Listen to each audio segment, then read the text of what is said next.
Breathe in, breathe out. Probably you should do this exercise before starting. Come, let's do it. Come. This is the best time to start something in jewelry because everything is easily available. And I'm sure we want to know कि कैसे शुरू करें. Online जाऊँ पहले या offline जाऊँ?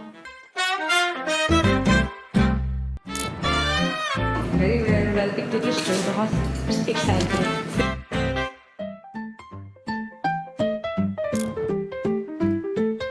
Hi, in today's podcast, we're going to talk about smart ways on how to start your fashion jewelry brand. In October 2013, I launched Nimai as India's first multi-designer platform wholly and solely for jewelry. My first employer was my driver. Jewelry was always my tool. So jewelry was the only thing that did not come with a size tag. I will not wear one of my fancy watches because it has a fancy tag to it. I wear it because there's a story that it carries. I don't want to fit in. Can I wear a Cartier? Hell yeah. If one thing that I can tell the kids is don't blindly follow trends. Don't jump into it because others are doing. Find your voice. Build your community. Oh, I love this brand, and next thing you know, the same piece is selling in another platform for 1/4 the price. Literally, you can start from as low as 20,000 rupees. Okay. So you're telling me artisans के साथ काम करना Please, बहुत अच्छा तरीका बहुत important तरीका है, and because artisans are disappearing. Okay, this is my personal favorite. Okay, let's hear it. Let's hear it. A lot of my influencer friends will be very upset with me. This young designer who's now become very big, and I will not take her name. उसने एक छोटा सा collection बनाया था, and where she had this beautiful spiral rings. बिकने के 2 दिन के बाद customer आया, and well known, highly regarded. He says, "It's peeling off. What have you sold me? The thing is peeling off." I'm like, oh shit. What's been very interesting is that in 2020, when my marriage came undone and when finally I was stepping into the phase of becoming myself, and that was really powerful. I can only be a present mother from a present person. I can only keep somebody else happy if I'm happy. Hi, in today's podcast, we're going to talk about smart ways on how to start your fashion jewelry brand. Today, we have a very interesting guest who's been in the jewelry industry for a long time. And she's someone who's curated over 150 brands across India. She's someone who's very bold, confident, and knows what she's doing. Welcome, Pooja, to the show. I like this introduction. I should see it more often. But thank you so much for having me over. Lovely to have you. So we're going to start with your journey first. Can you tell me about your journey, how you started Nimai, and what exactly inspired you to get into jewelry business? So I'm an army kid, which meant every 2.5 to 3 years, we would pack up, move to a new town, think new school, new friends, new set of doing things. And this diversity and this vibrancy of upbringing, I think somewhere seeded the thought for Nimai. I was learning Nepali in Sikkim, Punjabi in Jalandhar, attending a strict convent school in Dalhousie, playing dress up with my mom's jewelry, some, Chand Bali from Sikandarabad, Lakh bangles from Rajasthan, exotic turquoise and silver jewelry from Ladakh. And, so many different regions, and that little introduction into the local craft is somewhere my love and appreciation for craft and craftwares totally started. But I only realized that when I look back. But yeah. So, how did you get into jewelry? Like, did you have a prior experience in jewelry before starting a jewelry brand? So, I've always been a jewelry girl. And growing up, when my friends were making fashionable statements, wearing the tightest dresses and the fanciest tops and, collecting, I was always buying jewelry. Oh. And even back then, I think I had the eye for jewelry. We would go to these busy places and invariably I would pick up something which was experimental, not the obvious choices. And I would always get showered with compliments. So jewelry was always my tool. I think also because jewelry was the only thing that did not come with a size tag. I was always into sports, and I always, had a broad build compared to my petite friends. And I was always very conscious about my strong build. So I realized jewelry didn't have a size. You could be whatever, in whatever shape and size, and jewelry was very accommodating, very excusing. So I think somewhere that was also one of the reasons. But yeah, jewelry. But while jewelry has always been my love, I never ever considered pursuing a career in jewelry. Also back then, a career in jewelry was only limited and restricted to precious, and I didn't want to get into that category. So not jewelry, but I worked as a brand consultant, and I was working as a brand consultant for one of India's leading consultancy called the Communication Council. And during my decade-long stint, I had the honor of designing communication and launch strategies for some of the coolest brands, from the likes of Tom Ford, Dior, El Capital, Xenia to Zara. All right. And while I was enjoying what I was doing, earning a lot of money, heading a large team, I was very comfortable. But something in me was restless again. And I call it the army itch. Just the feeling of being in the same space, doing the same old stuff. I was just too comfortable. And army teaches you not to be comfortable, right? It teaches you, like, we spend nights in bunkers. We've been stuck at landslides. So I think I was just too comfortable. So I said, नहीं मज़ा नहीं आ रहा है, कुछ तो करना पड़ेगा. So I was like, पता नहीं क्या करना पड़ेगा. And that was a time when a lot of brands were entering India, but मज़ा नहीं आ रहा था. And I went and told my ex-boss and my mentor कि, you know what, मुझे जाने दो. I was 29. He said, what do you want to do? I said, I have no idea. He said, okay, hold your horses, sit tight. When you figure out, come and tell me. I'm like, okay. So 6 months figuring out, doing stuff, random stuff I was doing. And I started making sarees randomly. I was just going and spending time in Chandni Chowk and Lajpat Nagar. I used to make sarees. And office colleagues ke liye, patti vatti laga ke nonsense I was doing that. But I was doing it. And while I was doing it, and during one of my visits to Lajpat Nagar, I came across these turquoise beads. So I asked the store guy, ki wires hai? He said, हाँ. So I said, chain hai? I said, हाँ. Pliers bhi hai? हाँ. I have no idea where it came from. Randomly it was there, Lajpat Nagar has all these things. I came back home and I made myself my first neck piece. I still have the neck piece. In fact, I should frame it. Oh. It was turquoise and gold with wire work. And it was that feeling, that euphoria. I was like, dude, this is what I want to do. This is what I want to do. You felt equipped, right? I just wanted to do it. Like, it was something that I had never done. And plus, till then, I didn't know I had in me to be design-centric. Okay. I was good at communications. I was good at talking. I was good at everything else. But I did not know I had that artistic side. I think for the first time, I tapped into something that was already there. And I was like, mujhe ye karna hai. So I went and I found out this metal smithing summer program at Central St. Martin's. Okay. Used that as a perfect excuse to leave town. So put in my papers, 5 days of putting in papers. I landed up in London and enrolled myself in the summer program. You don't learn nothing. Summer program is only a money-making tool. You learn nothing. But you have access to the best library in the world. You have access to a very interesting faculty. And if you are a bug person like me, invariably you'll make friends with them. And that's where I started coming across these conceptual jewelry designers who commanded a very prominent space in the design fraternity. And every time that I was interacting with them or looking at the collection, I was always able to trace back some connect to India, either in terms of inspiration or in terms of the production capabilities. And yet there was no representation of Made in India. Like Made in India was looked down upon. Yeah. So I found it very intriguing. And like, "Arey, ye kya hai?" So ye thoda sa na, that the branding part of me, the brand consultant part of me said, interesting. And when I came back to India in 2012, I started researching further to try and understand what is going in, what is happening. Yeah. And I started realizing that back then, there were two strong categories of jewelry. Jewelry by default in India is a very, very unorganized sector where there's a jewelry store, a jewelry production unit in every nooker. But broadly, jewelry was categorized in two broad-based segments. One is precious, which is gold, diamond, silver. And everything else was typecast as junk or artificial or exports. And I'm like, ye kya hua? Matlab, if shoes and bags and everything can be branded, why can't jewelry be branded?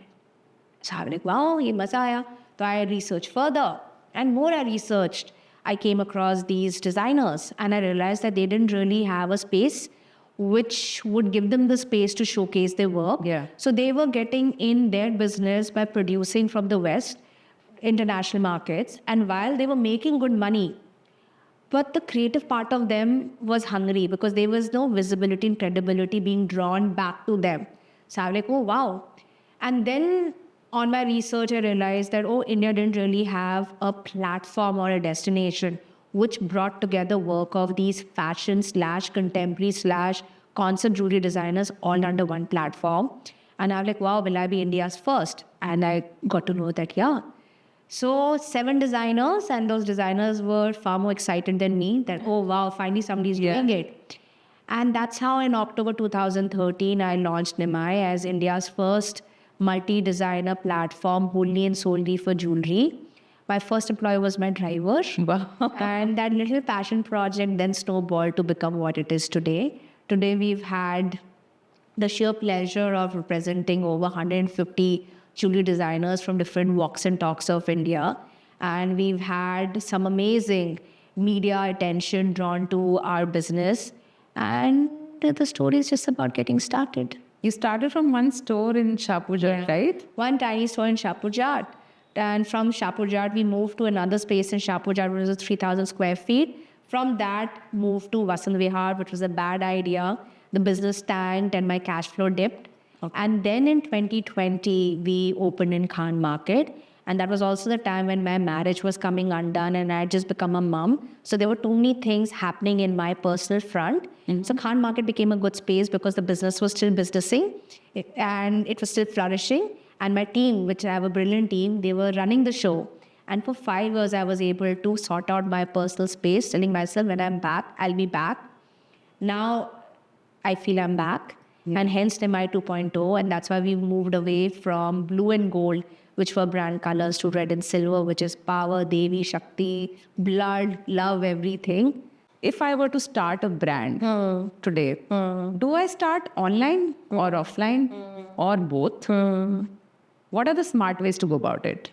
I think first 20-year-old is a beautiful category to be in because the world is your oyster. Everything is a possibility. Right. There's a certain kind of newness. There's an appetite for risk. And things are still unraveling for you. So it's a very golden age. While it's a very golden age, we live in an era where we have ready access to everything. There are permutations and combinations for everything. There are master classes for everything.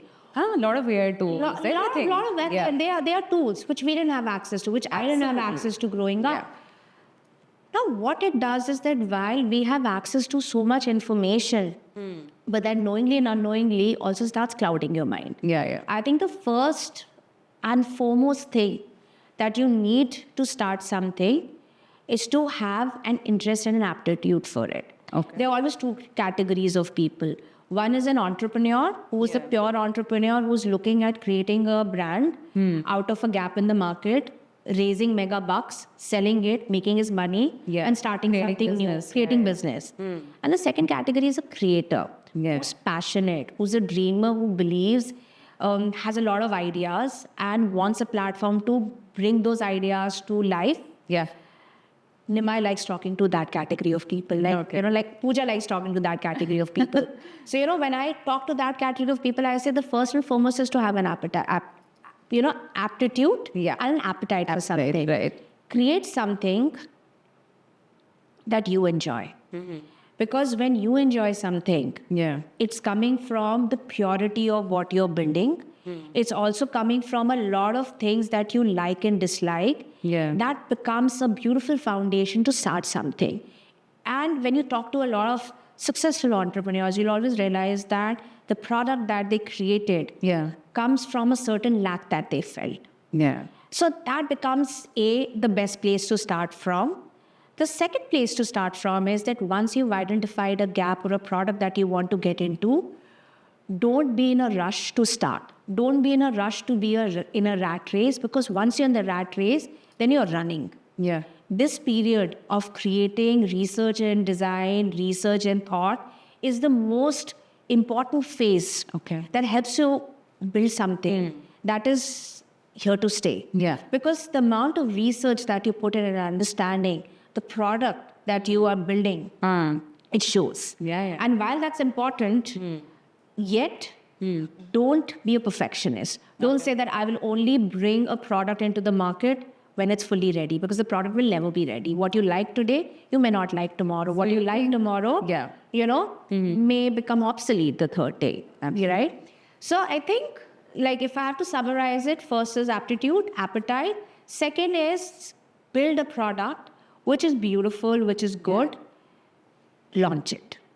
You asked me whether online is a good medium or offline. Online or offline? See, again, each her own. Yeah. Because Because I know that your journey started offline and you've had a journey and then you are present online today. So you've seen both the sides, and that is what I feel is very interesting.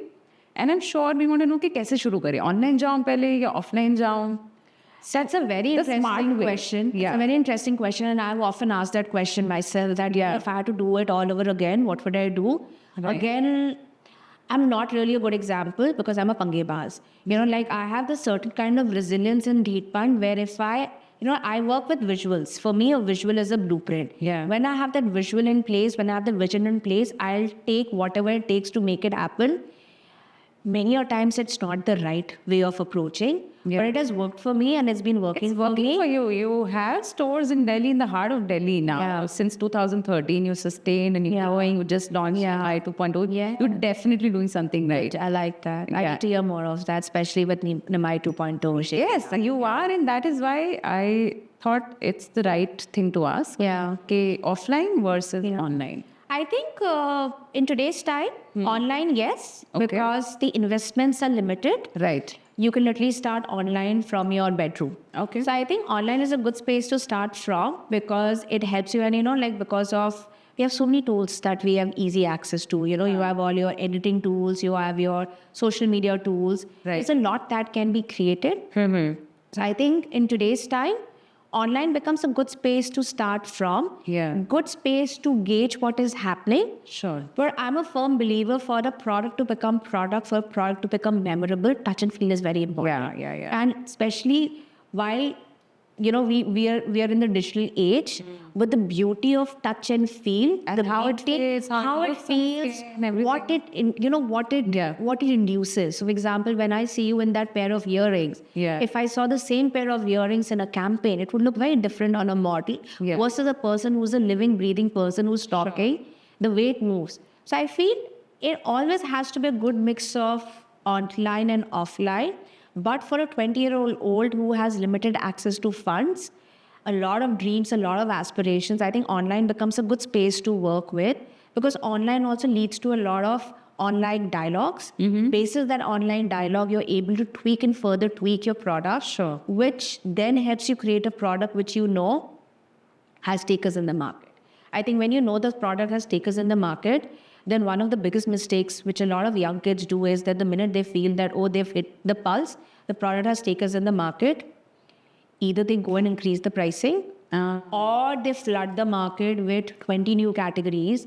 And even before a brand is becoming a brand, there are 20 new categories that's there, and it's inducing overconsumption.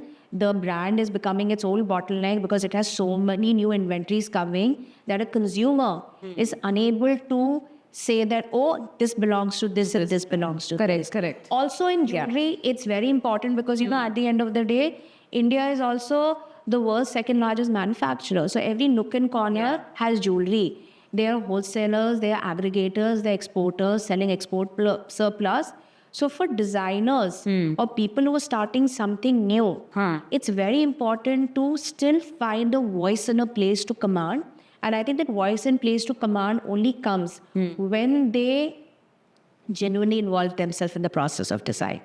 So again, I'll come back to the absent ring that you're wearing. Now, the thing is, absent ring is not fast fashion. It has been picked, from pieces of discarded watch. There's industrial mechanism at play. There's a lot of detailing at play. And when you wear that ring is not just to complete a look. The ring is emoting an emotion. And that's a ring that you will not own. That's a ring that you will add to your collection. I feel with the kind of growth that the jewelry industry is seeing, especially the fashion jewelry industry is seeing, I think more and more people are jumping into the rat race saying that, this one can become an overnight success story, so can I. But what people are not realizing that if by replicating and duplicating stuff, they'll only get short bursts of success. For success to become successful, for stories to become meaningful, kids need to start Their own path. And their own path, find their own voice, create that story, start narrating that stories, because then the brand is here to stay. So you're saying that online karna is the best to begin with? To begin with. And once you find your stand, then go offline. Yeah. Is it? I'm in such a loop to say this because, for me, I've had Nimai for 12 years now. Right. And while we have online and offline, I'm still learning online. And while we get crazy business from online, but the beauty and joy that I get from online is different. Having said that, for a 20-year-old audience, I think online is the safest. Because offline में एक बहुत अच्छी बात है, warehousing की ज़रूरत नहीं है. You need a very small space. You can start. And but we still don't know what are the kind of investments we're looking at. So before I get into investments, I'm going to ask you, आजकल जो design courses हैं, generally जो एक reputable institutes हैं, they are like around 30 to 40 lakhs.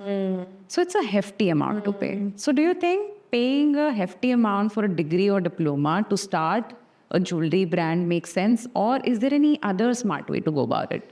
I'll get into serious trouble for saying this. No, but you I have to be personally, legit no. The reason why I say this, I'm going to get into serious trouble for saying this, is because I've worked with kids from some of India's best colleges, and their course books are redundant, they're obsolete. They are teaching kids to be little pegs, and there's no original design, no original thought. So I feel, and these courses are like, they're expensive. Very expensive. Yeah. So I think the real education will come when you go and learn with a karigar. Because the kind of stuff that you can learn from a karigar, nobody can teach you that kind of detailing, that kind of stuff. Having said that, you also have few digital tools which you can use to up your game. Yeah. So like I remember I learned Rhino, and I think Rhino Matrix is still very, very prevalent. You have 3D cams, you have jewelry cams. So these are some good online courses to do where these are online software tools which helps you detail it out. And they're interesting because it's technical, but it's like graphic design. It's graphic design for jewelry, and then the jewelry can be created or printed. So that's a good category. Is it available? I think now they're easily available. I think now things have become, this is the best time to start something in jewelry because everything is easily available. And you have props, you have tools, you have molds, you have everything which is easily available. Right. Back in the day, and again back in the days 12 years ago, every time that I wanted something, I had to call it from US. Like for example, you have the lost wax technique. And I remember when I was trying my hand at being a jewelry designer, I was trying lost wax technique. I would never find it in India. But now everything is easily available. So I think it's a very exciting phase. And again, everything is online. With good research, with good search, you can find tools to do that. But I still feel that go and train under a karigar. Like what they teach you, nobody teaches that. And I'm waiting to come across a college who actually puts these karigars on the front, because at the end of the day, the kind of learnings that you get from them, you cannot get from your course books. And that is the utter reality of jewelry. Also, back in the day, we used to have interns. We used to have interns from NIFT. And these kids would come to us for their summer programs, where at the end of the program, they used to do a 6-month-long internship with us. Yeah. And at the end of the program, they had to create a collection which we would help them create. And then they had to go and present it to the jury. Now, obviously, they've come to Nimai. They cannot play with obvious mediums. So I had kids who were experimenting with resin or ceramics, and they were, creating jewelry with ceramics, calling it, something special. And they would go to the jury members and present the most thought-driven, mindful pieces of collection, and the collections would get ripped apart. And they would come back and say, isme to full patti nahi hai, isme ye kaun penega, and all of that. And every time I would hear these stories, I was like, oh, you know what? I have to make Nimai into a stronger platform where I can encourage more young kids to dream. And in fact, back in the day, we used to get a lot of these stories like this, where when Nimai was growing from 7 to 150 jewelry designers, knowingly and unknowingly, we were also disrupting the jewelry industry. Suddenly, we were creating a new category, which was the branded category, which was a designer category, where people could say, oh, you know, you're wearing this jewelry from this brand and this jewelry from this brand. हाँ पहले ऐसा कोई brand नहीं होता था, which also encouraged a lot of young kids to take a leap of faith and say, you know what, I'm creating this. I've had stories of little kids, not little, young kids coming to me with the little trinket boxes saying that, you know, I've played with this. Do you think I can do something with it? I said, yeah, put it on the shop floor. We'll sell it for you. Let's work it out. And now, you know, some of these kids are some of the most popular designers that India has. So these kids must have obviously got trained कि jewelry बनाना कैसे, but design process भी क्या है while they were under Nimai or No, actually, to be honest, when you go through the profiles of a lot of these kids, they're not even trained designers. A lot of these people are not trained designers. Okay. A lot of them are doctors and architects and everything. Architecture still is the mother of all desires. But you also have a lot of other professionals who suddenly got into jewelry and they started playing. And again, see, it's what does India bring to you? India brings to you the support of production. yeah We have karigars all around. immense talent. Immense talent. Yeah. You know, in any part of the world, when you call yourself a jewelry designer, you also have to make your own jewelry. If you can't make your jewelry, then you come running to India or to China or any other part of the world. But you still have a lot of prominent conceptual designers who still work in creating jewelry because Right. they don't have support of this. In India, you have the support of karigars, you have your production facilities, you have everything. And since we've always created for the West, our production capabilities are bang on. We didn't know packaging and branding and design. I think we've learned that, and suddenly that's why you have a lot of aggregators, a lot of exporters who are now moonlighting as jewelry brands because they already have access to that. They're just packaging and repackaging everything. हाँ मैंने भी notice किया है कि जो पहले सब लोग एक्सपोर्ट कर रहे थे to all these US brands, UK brands, because I've also worked with that segment. Yeah. अब उन सबका एक डायरेक्शन आ गया कि एक इंडियन ब्रांड भी हमें बनाना हाँ. है because they have the expertise, they know the design process, they know. And with the kind of tariffs that are being currently imposed, and with the kind of local consumption that's exploding, I mean, it's the best time to be in India, to be a brand operating out of India and catering to the Indian audience because it's only the beginning of everything. And jewelry is here to stay. Fashion jewelry is here to stay. And if you look at the global numbers, it's crazy. It's only exploding. Having said that, if one thing that I can tell the kids is don't blindly follow trends. Don't jump into it because others are doing. Find your voice. Build your community. Even in online space, online is a very crowded space. You will only survive and thrive. Basis the community, basis the voice, basis the story that you break out. And we are very quick to gauge who is real, who's fake. You know, you can buy something and say, oh, I love this brand. And next thing you know, the same piece is selling in another platform for 1/4 the price. You'll never be able to go back to that platform. So create products which are here to stay because that's the only way you'll be able to break the clutter. So you're telling me artisans के साथ काम करना Please बहुत करो. अच्छा तरीका बहुत है. important तरीका है because artisans are disappearing. आपका कोई अच्छा ऐसा कोई किसी आर्टिजन के साथ ऐसा एक्सपीरियंस हुआ हो या I've had one artisan. can give us some learning, you know? I've had Sameer Dada, who's been my artisan since 2013. Because partly when I was launching Nimai, I was also trying to launch a glass jewelry brand called Bangda Sarali, which we then later renamed at Ikru. And I was launching it with one of my closest friends who then, you know, took the brand forward because Nimai was becoming an entity in itself. And then unfortunately, we decided it wasn't working out. But we met Sameer Dada, who came from a tiny village in West Bengal, and he was a traditional gold and diamond karigar. And he was so proud of the settings in that he did. And when we went to him and said that, Dada, हमें कांच में jewelry बनाना है, it was almost, he was embarrassed to say no to us. He said, मैं इन सब में काम नहीं करता हूँ. Okay. And then when he started working with us and I started spending more and more time with him, I learned such sad stories like how an entire village was wiped out, how karigari, which is by default a male-driven occupation, and boys learn it from their grandfathers or fathers, the same fathers were shying away from passing on the skill set to the kids because there was no growth in it. Because a karigar might charge, let's say, 500 rupees for a pair of earrings. The same pair of earrings can be selling for 50,000 rupees for your kid. So rich are becoming richer and the poor are becoming poorer. And it's a karigar whose skill set is bringing a certain piece to life, but there is no representation to him. Yeah. So these karigars work in dismal conditions where by the time they're 45 years old, they've already started losing their eyesight. And, and more I started working with them, I realized that, oh man, this is the real skill set, this is the real space. And we've had Sameer Dada, we were supporting Sameer Dada all throughout pandemic. And now we're bringing Sameer Dada, we're creating collections with Sameer Dada. Okay. And I'm trying to encourage more karigars to come and, join us, where we want to create collections, we want to create brands for the karigars. So yeah, that's a very exciting part of it. जैसे Edison bulbs होते थे, मैं Edison bulbs US से लेकर आती थी, I was obsessed. मुझे Edison bulbs India में मिलते ही नहीं थे. So now that I've done my NMI 2.0, all my props are made in India at 1/4 the price. In fact, better pricing than what I was getting in US, because US with I would go from to Target and renovation factory and all pick it.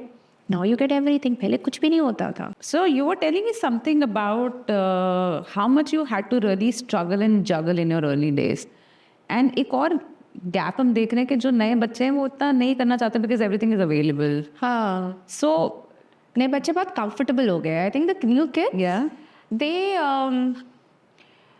want to take calculated risk. They want to take informed risk. Right. And they want to Google everything. They want to research everything. They want to Google everything.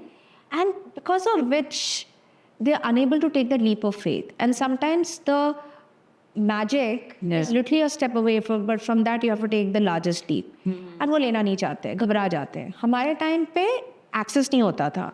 Funds का access नहीं होता था. Products का access नहीं होता था. Like I still remember, like when I was setting up Nimai, I was obsessed with the barcode tags. Those tiny little barcode tags which look pretty. Yeah. Like especially when you have minimal jewelry, you want a tiny barcode tags. And this is 2012. Yeah. मुझे कहीं नहीं मिला. मैं ढूंढ के पागल हो गई. And that time Amazon वगैरह नहीं होता था. US में होता था, पर इंडिया में नहीं होता था. एंड मुझे कहीं नहीं मिला. फिर मैं पता नहीं कहाँ की गली में जाके फाउंड वन वेंडर एंड इस मेरे पास सिर्फ एक रोल है, क्योंकि वो भी मैं किसी एक्सपोर्ट हाउस के लिए लेकर आया था. आपको चाहिए क्या? मैंने वो लिया and I was like, it for me it was like this is gold. And now when you look at it, you know, like between your Amazons and your India Marts and everything, you have access to everything. So it's good, but it's also more template based. I feel in life when you get things easy, you don't value it as much.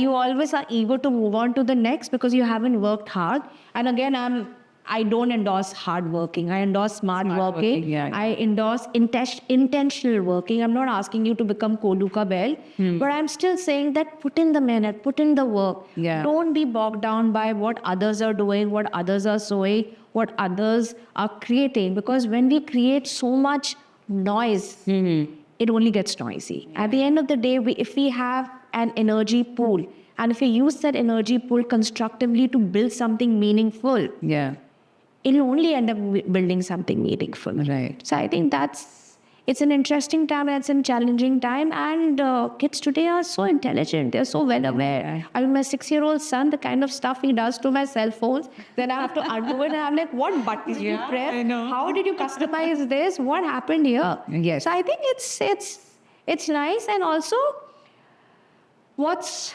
very promising in this generation or in this period is that they're taking away the dependency of luxury.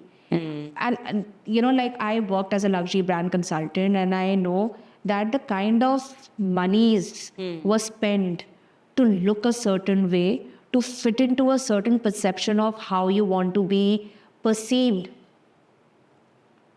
it's not needed anymore. Today, you know, you can have the biggest CEO of the company wearing a denim shirt and shorts, and he can be worth millions of dollars, but he would be so comfortable in his skin. Huh. So I feel in this age group, that comfort is coming. And that's very important because we were raised with the mindset to always try and fit in. Yeah. And it's only, the entrepreneurial wave was starting between 2012 and 2013. And I was right in the midst of it, where suddenly a lot of us were quitting our corporate jobs or quitting us saying that, oh, you know what, I don't want to do this. I want to create something. I want to, start something from ground zero. एक जोश आ रहा था वो build करने का. And while वो जोश आ रहा था build करने का, we were still getting bogged down by the little boxes that were created for us. It's this group of kids who have the power in them to build a space which is inclusive, which is beautiful, give sustainable employment to people, and take the whole craft story ahead. Again, I'm a big endorser and support for Indian handicrafts. I feel that we are born with craft. We are surrounded with craft. We have hand all around us that we never take it. We never treat it with respect. But we don't realize that the kind of mehnat that goes into creating a certain piece. Now, Karigar only knows how to create. He does not know design. He doesn't have information. He doesn't have the tools. Usko karigari aati hai, nakashi aati hai. Now, imagine if you're able to marry skill with innovation and create a product that caters to an evolved group of people. You are not only uplifting lives, but you're also creating strong products that are emerging from India for a global consumption. And I think that is the time. And that's when the past 12 years, suddenly you have all these homegrown brands who have been emerging and they've started without any degree or diplomas, right? And they've been making a lot of noise. And the noise is being heard in international markets where now Made in India is no longer looked down upon. Made in India is looked with pride. People are talking about craft and handicraft and this and that. But while all of that is happening, I feel jewelry somewhere is still getting ignored. I feel jewelry is still at that unorganized space where the center stage is always given to the gold and the diamond karigars or the gold and gold businesses. And they command their own space. There's no replica of gold. Gold is gold and it has a beautiful space.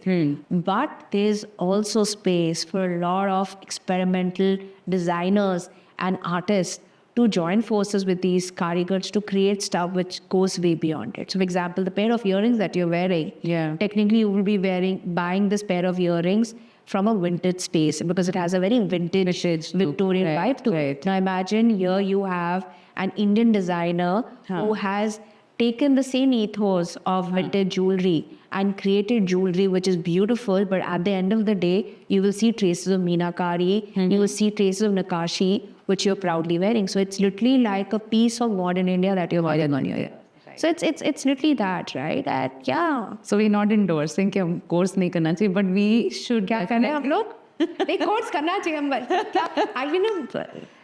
I mean, I personally feel कि course करे या ना करे, but you need to be around. I feel, to be honest, artisans. Course भी important है, because क्या होता है कि everybody cannot be like you and me. Right? I might have the jazba, I might have the josh, the fire. Other person may not have. And you realize कि अगर course कर लेंगे, तो we will learn. So, for example, like when I was a brand consultant and when I was in my early 20s, I would sit across the table and tell business leaders of numerous luxury brands saying that, oh, you don't know your marketing strategy, I'm going to design your marketing strategy. And many a times I was just talking randomly, because I had the josh, I had the belief, but I didn't really have the certain tools. And while I delivered some amazing campaigns, but in retrospect, when I looked at, had I studied branding, probably I would have access to better tools to realize that. So I always feel that education is important. Tools are important, but they are not end and beyond of everything. So if you can afford to spend X amount of money, enroll yourself, understand gems, understand the technicalities, understand from technique. But if you don't have access to that kind of fund, but you still have an aptitude and an appetite, you can still become a jewelry designer because you're in India. So you can literally start, you can start from as low as 20,000 rupees. Because क्या चाहिए होता है, अगर आप ध्यान से सोचो jewellery बनाने के लिए क्या चाहिए होता तो है। फर्स्ट कलेक्शन अगर किसी को बनाना 20,000 नहीं, 20,000 तो बहुत ही सस्ता हो जाएगा। हाँ। बट अगर किसी को ज्वेलरी बनाना है और थोड़ा सा मीनिंगफुल ज्वेलरी बनाना है जिसमें आपको पैकेजिंग भी करना है एंड ऑल ऑफ दैट, हाँ। I would say keep a budget about 2 lakhs। 2 lakhs। Why 2 lakhs? Because आप सबसे पहले वेबसाइट का डोमेन खरीदोगे, थोड़ा सा डोमेन खरीदोगे, फिर अपना कंपनी को रजिस्टर करवाओगे, उसके बाद कारीगर लाओगे, कुछ इक्विपमेंट्स लाओगे, टूल्स लाओगे, then product that you're creating that needs to be packaged really well. There needs to be a portly, there needs to be a box, there needs to be a carry bag.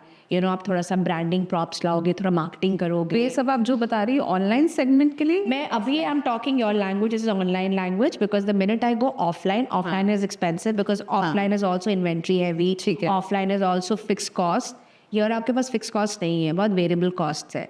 But फिर भी मुझे ऐसा लगता है कि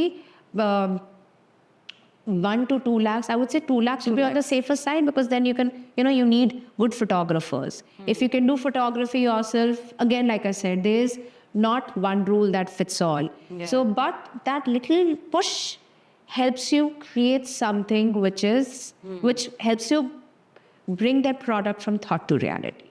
Yeah. And then after that, when the numbers start, clocking in, then you align yourself with experts. Like one of my personal learnings has been that in 12 years of having Nimai and 12 years of being an entrepreneur, I think that Josh for learning sometimes became counterproductive for me.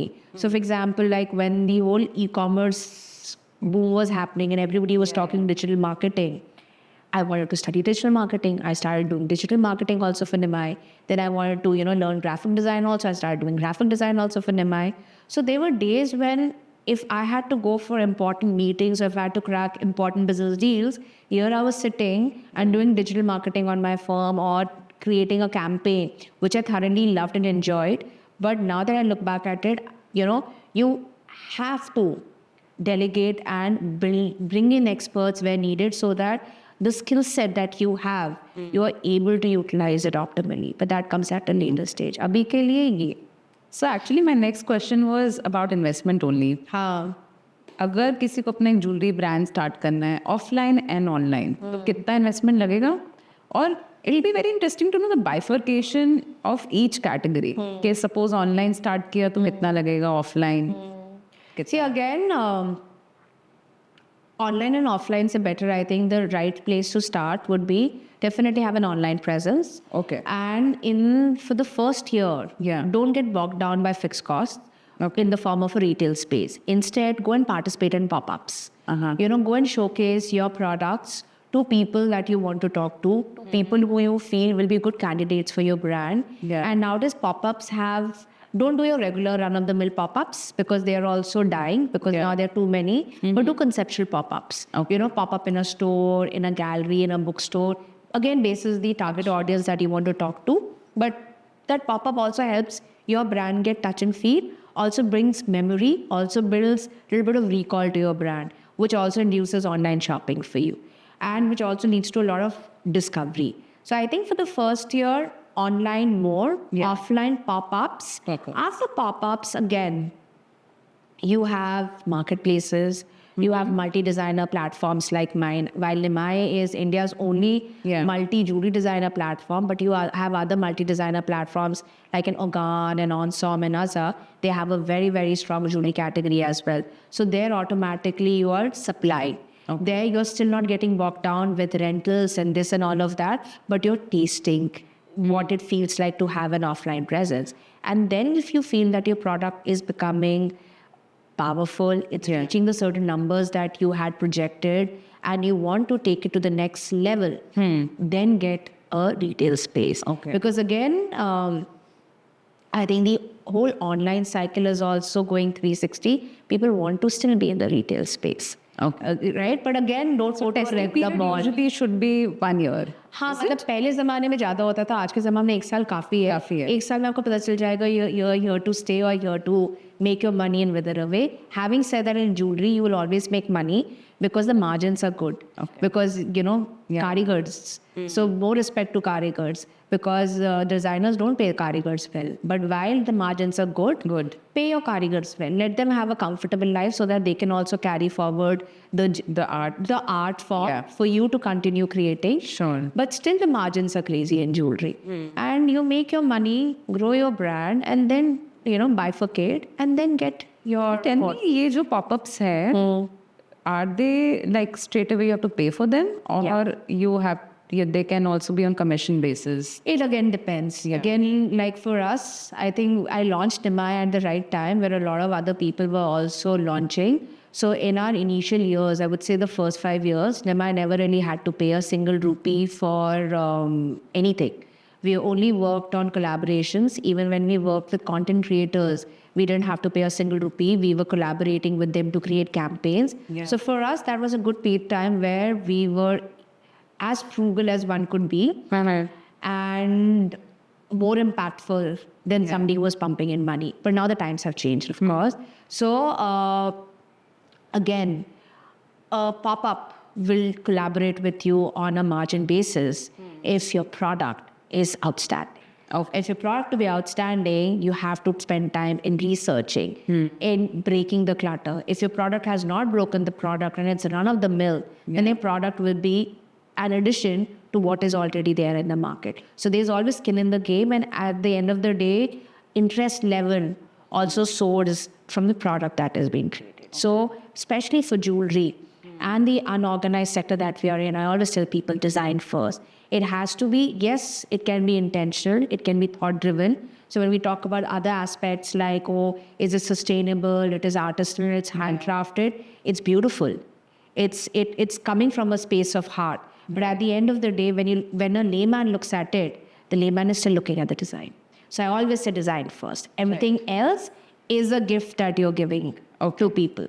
So it reminds me of the time when we had launched Promise Bangle. I had spent 1.5 years in creating Promise Bangle, and I should have worn my Promise Bangle.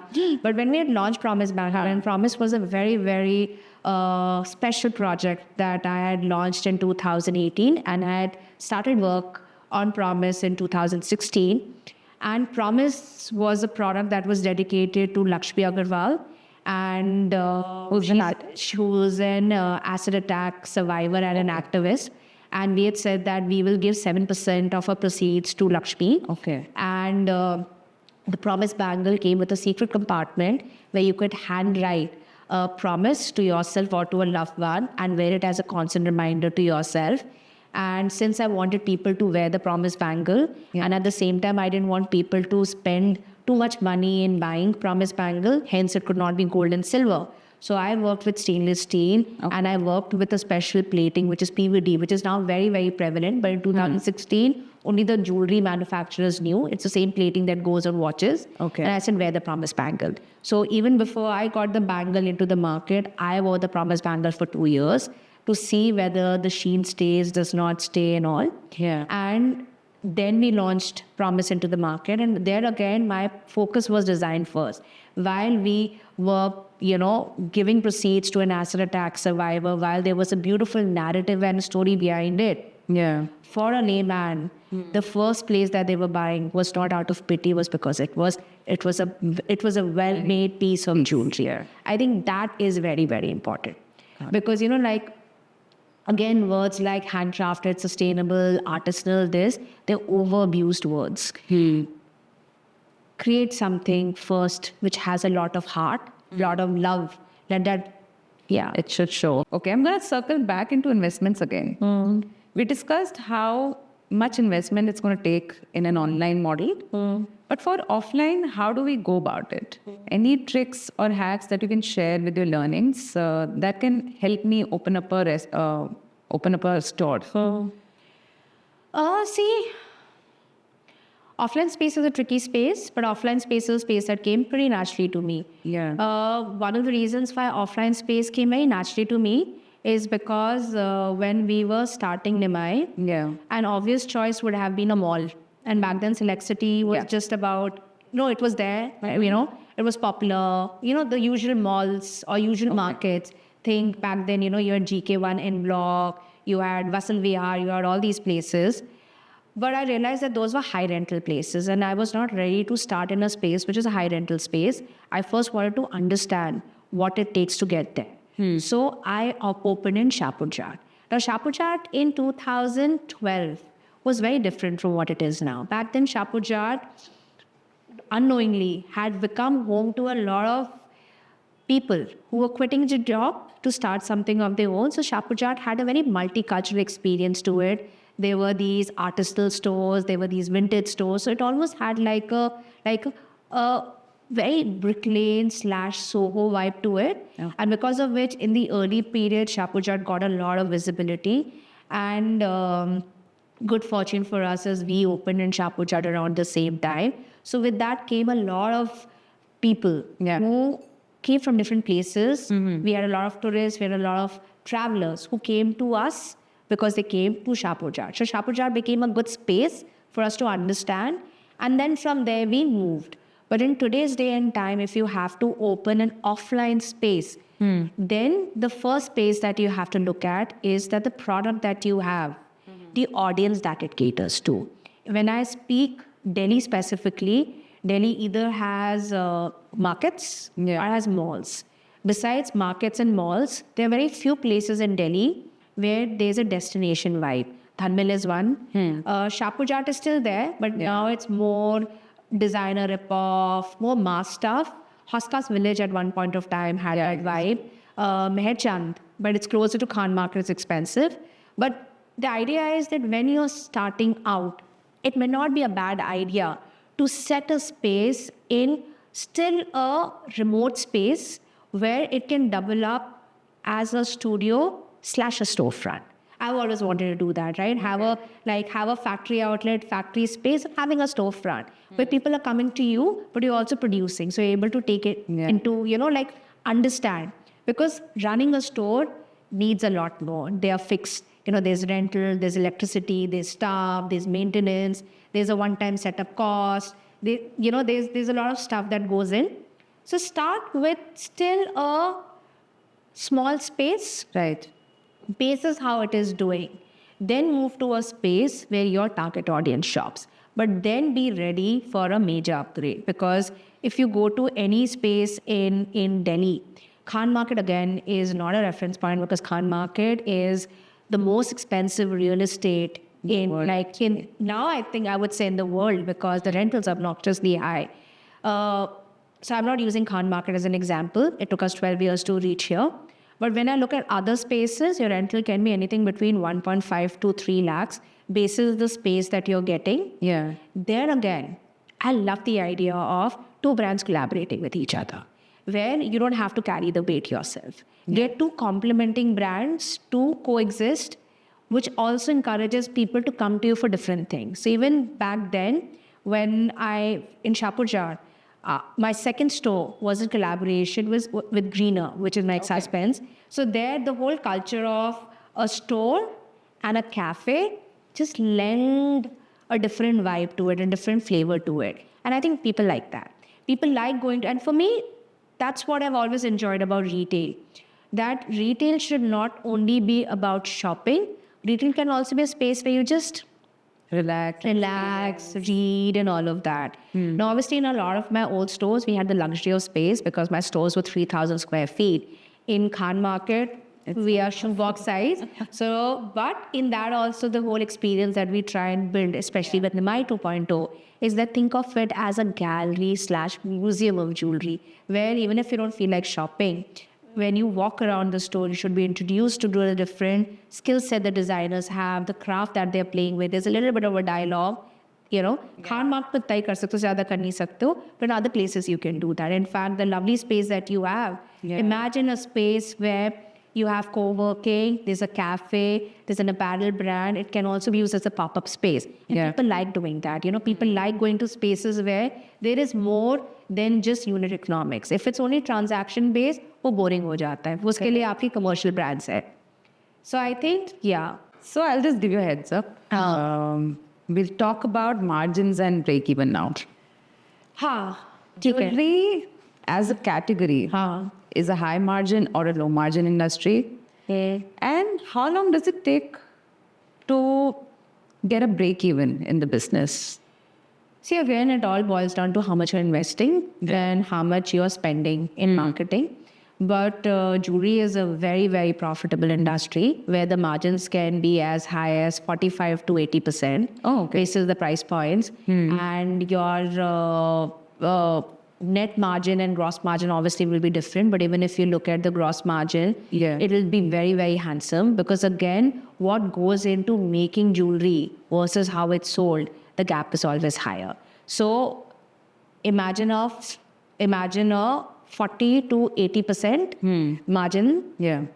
over a period of time with the kind of investments that you've done, chances that you will always earn back the money. Yeah. But when you start scaling up, which is more marketing, more products, more collaborations, you need the cash flow. And I think that's why for a brand in today's time to survive, I'll go back to the old question, which is online versus offline. I say omni-channel, where then once you know that the brand is making certain kind of numbers, the brand then should have a presence in all related places. It should have a presence in a store. It should have presence in the online space. It should have presence in a marketplace which caters to his target audience. And should start collaborating with other brands to create stuff. And suddenly there are different categories coming out of the same brand. Okay. So yeah. So yeah, in a short period, one can have a break-even point. Yeah. In 1-2 years. I would say 1 year. 1 year. 1 year. I mean, even 1 year is like, again, like I'm saying, like imagine if you have invested 2 lakhs. Right. Now, if you just break it down and look at the numbers, you've invested 2 lakhs. Huh. 2 lakhs mein aapne online space mein dala. If you look at a website, you can buy a domain for as little less than $1,000 if Yes. the name is fun and not too generic. Huh. You've got your thing. Starting when you're starting out, get an LLP done. X amount goes there. Then either you hire a photographer. A good photographer can be anything between 30,000 to 40,000 rupees a day, or you can use your iPhone and click. So again, like And use AI for photo shoots, right? Yeah, use AI for photo shoots. I'm anti-AI. I don't know for how long I'll be anti-AI, but I'm really nervous and scared about AI, so I don't really talk too much about AI. I'm intrigued by AI, Sure. but I don't talk as much about AI. But And the collection, the cost. the collection cost, you put it open. Yeah. Putting it online doesn't take time. Right. Then starting May, as is the first round of visibility that you'll get is from your friends and families. Right. And then you start your performance marketing. Again, performance marketing has a very simple principle that once you identify your target audience, your sample audience, the amount of money you spend, it will quantify into something if you work with a good performance marketing agency. So if you look at it with bare minimum costs, Yeah. like why wait for a year? But still, I feel that 1 year is a good period to gauge the kind of numbers. You that know, you since you mentioned performance marketing, some of my family members saw ads running on X brand. They asked me, Kanna, kaise should I hire agency? And all these agency will simply quote 30-40,000. Yeah. And they have no idea about ads. Yeah. All these brand owners or small scale businesses. Yeah. So, और कोई organic तरीका है visibility का? Yeah. I mean, Especially online platform. what I usually tell people is that the 30,000-40,000 rupees that you pay a performance marketing agency, Right. you rather hire a performance marketing professional in-house, Okay. pay the same kind of money and get a better result because then the person is wholly and solely driven. And again, professionals who are doing performance marketing are again in the back-end side. Yeah. They're actually creating sample audiences for you and then shooting, but not in the initial run. Why not in the initial run is because even when you hire somebody, Fixed you cost first, fixed cost ho gaya, second, you need to have know-how yourself. Yeah. Starting mein nahi pata hota hai know-how. You know, you can either be a marketing person or a designer person. There'll be very few rare occasions when a good designer is also a good marketing person. So a designer starting with should only design. He or she should only focus energies on putting together the most amazing collection, which is going to be the ticket to everything later on. Okay. So starting run may definitely work with a marketing agency, work out the numbers. But once you start understanding the game a little better, start understanding what is working, not working, then eventually, like I love working with everybody in-house. Having said that, I also have an external performance marketing agency simply because I didn't want to get into the josh of sitting and doing it. But I know the way we are heading, I will bring it in-house. Okay. Makes sense. It makes better sense because then it's more targeted, it's more direct. So कोई भी jewellery brand start करता है उसको trends और gaps ढूंढना है, हाँ, right? हाँ. ऐसे की एलिमेंट्स आप बताओ, वो ट्रेंड्स और गैप्स कैसे ढूंढे? See, again, सब कुछ is available online. For a lot of people in the fashion fraternity, Yeah. they all look at WGSN reports. Okay. Now the thing is, it's very scary because once you follow that now, then everybody is a replica of each other. Yes. So when I speak purely from a jewelry point of view, when they said, oh, you know, high shine jewelry is going to be the next big thing. The next thing you saw was every brand had their version of high shine jewelry. And even when we were setting up our space, everything was chamak, chamak, chamak, chamak, chamak, because I'm like, oh man, they have, you know, heard and read the trend report saying that, oh, high shine is the way. So I feel trends are good reference points. Okay. They are good places to know what can work and not work, but don't wholly and solely do that. Because again, trends are here today, gone tomorrow. And again, in Nimai, this is something that I'm constantly working with, where all my participating designers know that I don't follow collections, I don't follow trends. So chances are that if a designer has designed a piece which I enjoy, I will always have that piece. It could be as old as 2013, and I actually have few pieces from there where the designer says, "Ki now to, you know, we've made so many new collections." I said, no, you know, that piece will always be a special piece, and it's not here today, gone tomorrow. Bring that. So again, for a lot of things, Nimai is not your idle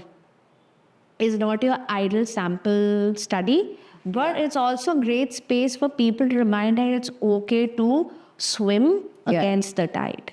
And the gaps, for example, there was a time when there was no fashion jewelry concept.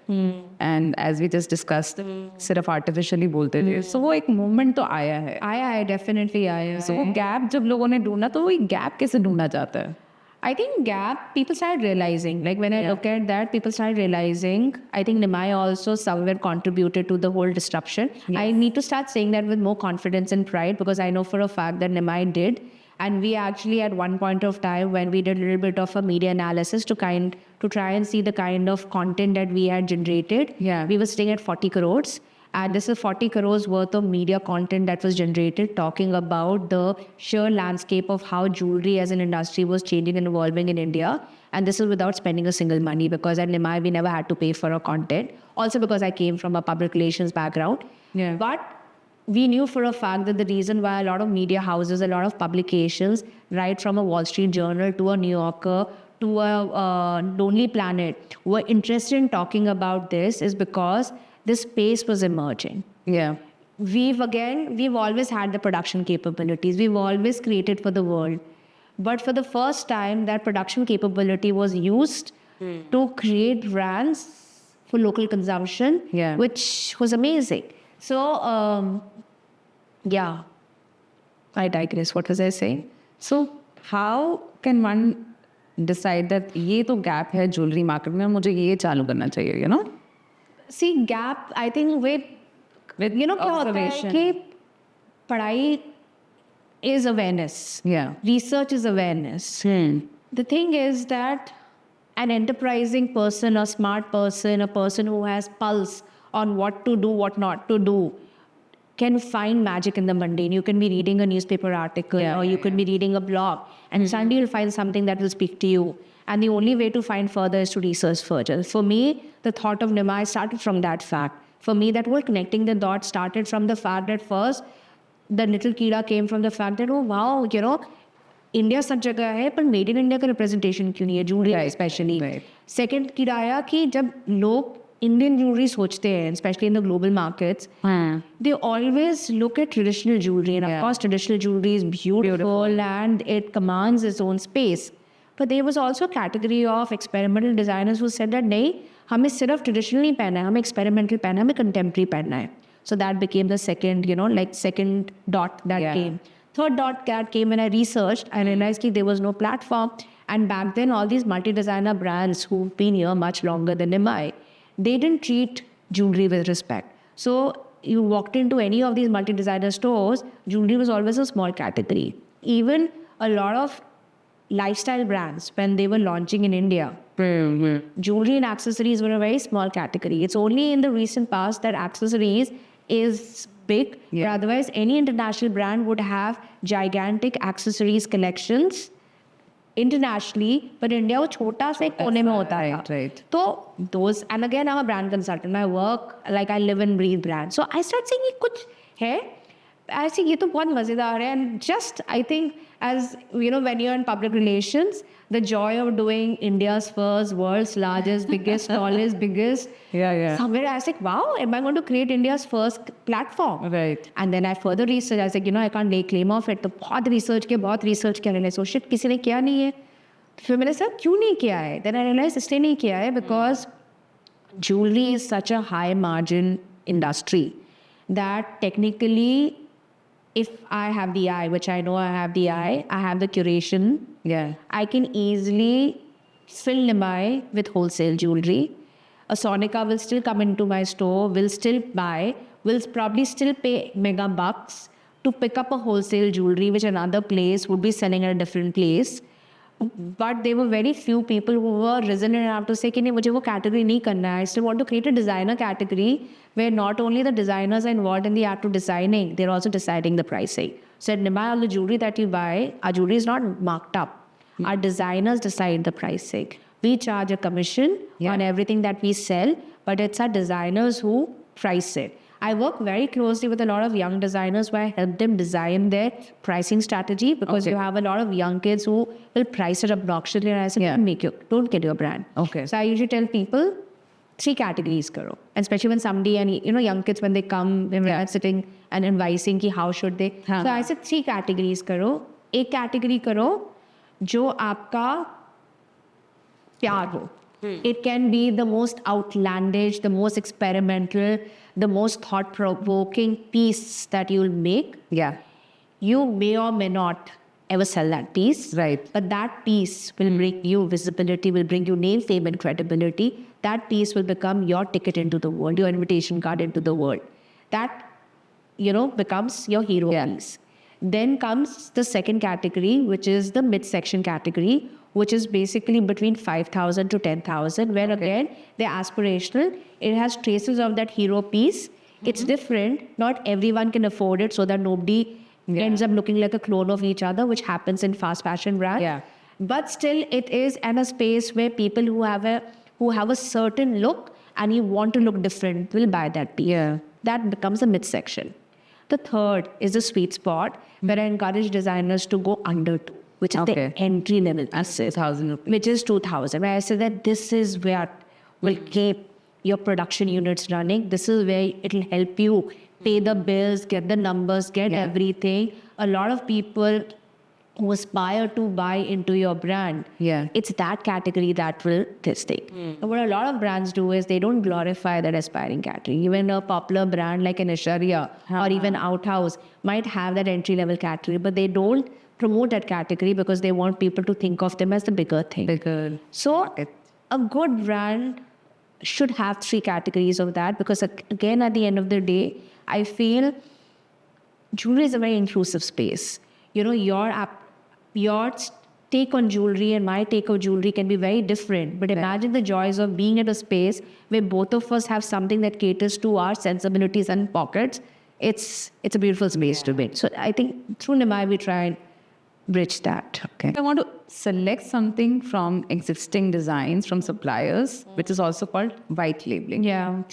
What's the best place to source these products in India and also abroad?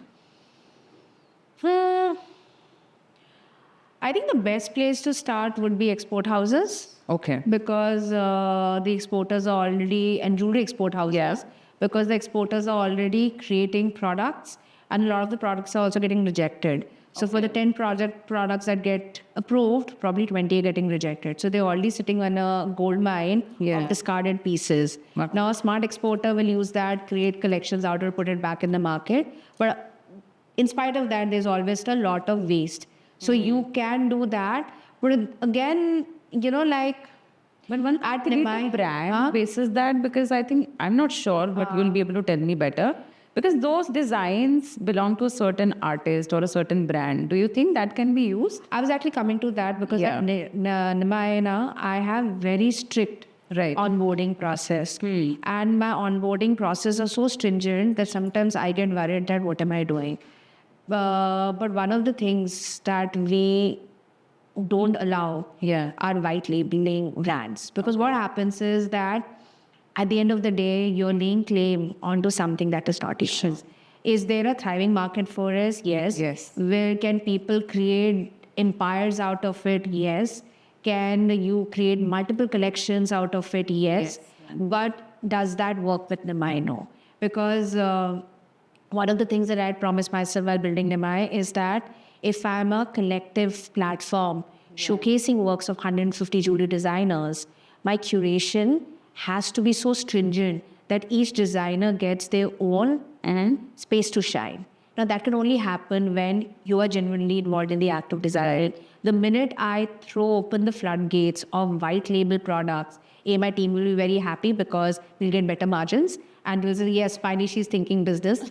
But what it will also do is already crowd the already crowded space. Yeah. And that's why I say that, while we are surrounded by the best production capabilities, karigars, wholesale markets, and aggregators, but if you are willing to take little extra steps in creating something from scratch, Right. we still have access to the same space to create something that is wholly and solely yours. Because then what happens is that when you are white labeling, the same tukri can also be available to somebody else. Right. If a certain piece that you're pricing at 5,000 rupees or 3,000 rupees, Yeah. you'll be operating in such an insecure space, waiting for another brand to come up with the same tukri with minor tweaks here and there, and probably selling for 3,000 rupees. And then it's an ugly space. And online can be a very, very daunting space where people are openly calling you out. You don't want to be in that space. So I feel जब है India में इतना access है, कारीगरी इतनी भरी हुई है, craft people इतने भरे हुए हैं, genuine work करने का इतना scope है, और अभी भी बहुत nascent stage में है, because कारीगरी को कारीगर आता है, हमारे जो crafts है, while they're beautiful, but they're redundant. So this is the time for young kids to use that time, innovate with, existing crafts and this thing. So for example, like when I'm looking at this ashtray that you have, this is Bidri. Now, when you look at this, I'm sure my mom and dad have it from their place, It's from their actually that time, old. Yeah. and it's that old, and every household will have a representation of the Bidri thing. Right. Now imagine when you go shopping and you want to buy souvenir or you want to get something, chances are that you will not buy this because it doesn't have anything which is catching your eye. Now imagine a young kid who has the vision, has the capability of creating a brand, has the scope of innovation. That kid collaborates with a Bidri artist and say कि भैया तुम बिजरी बहुत सुंदर करते हो, या आपने जो फूल पत्ती किया है इसको थोड़ा मॉडर्न कर सकते हो, या थोड़ा सा लाइंस कर सकते हो, और आपने ये जो काला एंड लाल यूज़ किया है इसको थोड़ा वाइब्रेंट कलर्स में कर सकते हो, और इसका क्या मैं सुंदर से इयरिंग्स बना दूँ. Suddenly you have Bidri with modern designs in a beautiful form, and now I'm only talking jewelry, but imagine can be realized in anything. Suddenly when you see the same work being presented to you, your eagerness to buy it will be more. So by doing that, not only are you buying an interesting piece of jewelry, not only are you helping the designer continue being a designer, some way also helping the karigar maintain and retain his thing. We need that. Yeah. Like any time growing up, I spent a lot of time in Kashmir and Udhampur especially. And I still remember my mum used to have these chinar leaves and chinar shaped necklace, which is a very typical Kashmiri design. And imagine that same thing we recreated for us, and we would treat it as vintage jewelry. Also from Kashmir, the paper mache. And they all have representation of paper mache. Now, they are still doing the same stuff. It's the same full patti, which it's the same product. Now, all you need is somebody look at it saying, ये तो बहुत अच्छा है, colors बहुत vibrant, मजा आने वाला है. I'm going to take a modern spin on it. I'm going to set it in a contemporary space. Suddenly, it's not only a conversation starter, and that is the gap that is there in the market. We for the longest time have been so eagerly inspired buy international brands. Every time that we travel overseas, we want to buy something which is there. We'll go and see a local craft hai, bada maza aa gaya. I spent, £1,000 because it's local craft. Yeah. Not realizing कि वो same craft से better craft आपके India में है. And mostly वो India में ही ना बनाओ. मोस्टली इंडिया में ना बनाओ और वो आपको 500 रुपए के लिए बोल रहा होगा तो आप लड़ाई करोगे, नहीं भैया मैं 500 नहीं दूंगी 200 दूंगी. So that's the thing. And I think this age group, which is the 20 age group that we're especially talking to, Yeah. they have the power to, question it and address it. There's a huge gap in that market. Right. Where stop looking out. You're in the land of design, in the land of karigari, in the land of opportunities. Collaborate with them, partner with them. Stop aping each other. You have space to rise and shine. And if this kid still wants to go and explore the existing collection, just to go through what's really there, Yeah. apart from the market. Yeah. Market, which I mean Yeah. stores or brands. Yeah. But the manufacturing side of it. Yeah, go to Jaipur. I mean, if I tell you my personal journey, Right. where I wanted to understand what goes behind the scenes, I had no idea. So how did I start? Greater Noida used to have these expo market, these fairs. Yeah. I got a friend to, get me in. I went and understood what was happening. And I was like, oh wow, oh wow, oh wow. So I was like, that was first introduction. Then I went to Jaipur. I went to Udaipur, Jodhpur, of course Rajasthan. And Rajasthan is the epicenter of crafts. So went there, and of course jewelry. Like anyone who goes to Jaipur has to buy some jewelry. So you go there, you understand karigari. So that was one place I went to. Second place I went to, back in the day, Paharganj used to have your beaded export surplus. Okay. And अभी भी आओगे पहाड़गंज जाओगे आपको बहुत brass jewellery दिखेगा जो आपको Greece में मिलता है. And आप देखो कि अरे वाह मैं ग्रीस में bloody spend so much. Yeah. 20 रुपए का मिल रहा होता I'm है. gonna make a trip. Yeah, you make a trip like हाँ. 100 rupees का मिल रहा होता है. Right. So I was like, wow. So I went there. Then I was in a trip. I travel a lot. Okay. So I was in Pushkar. अच्छा. Pushkar में मैंने jewelry देखा, brass jewelry देखा. I was like, oh man. अभी तो we were traveling somewhere and my sister was busy buying it and she was spending mega dollars on it, thinking, oh wow, it's so artisanal. वो पुष्कर में these crazy stuff आपको 100 रुपए में मिलता है. So like those Okay. places. So those are good places to begin with. Yeah. Where you also understand. And then karigars and like how to explain it. Like if I use myself as a reference point, just go spend time in all raw material markets. If you don't mind the dust, the dhulmati, the chaos, like I would probably in a week, 3 days I would be in Chandni Chowk. Okay. Just randomly talking to dukaan wala, bead wala, and random questions because हमारे time पे ना Google was not the Google that we see now. So ये कौन सा पत्थर है, ये कौन सा ये है, like random questions. And Delhi has so many places like this. Turakman Gate. And Turakman Gate में आपको सब metal work मिलता है. Okay. And Turakman Gate में there's this दुकान. He's famously known as Ansari bhai. And rickshaw में बैठकर, by lanes of Turakman, it can be a little daunting, especially when you're a girl. And सब आपको देख रहे हैं. और rickshaw में बैठ के I'm going. And I find Ansari की दुकान. And basically Ansari की दुकान is chains and chains and chains and chains. 3 floors okay. of chains which are not plated. So think rusted. Really the brass has that thing. And Ansari says, "Ha madam, andar aa jao." And I'm like, oh man, I'll get raped or killed or butchered. And I'm like, अच्छा ठीक है मैं जरा अपने guard को बोल रही हूँ बाहर है. There was no guard. ये सब कोई बात नहीं, गार्ड को भी अंदर बुला लो. आज तो गई.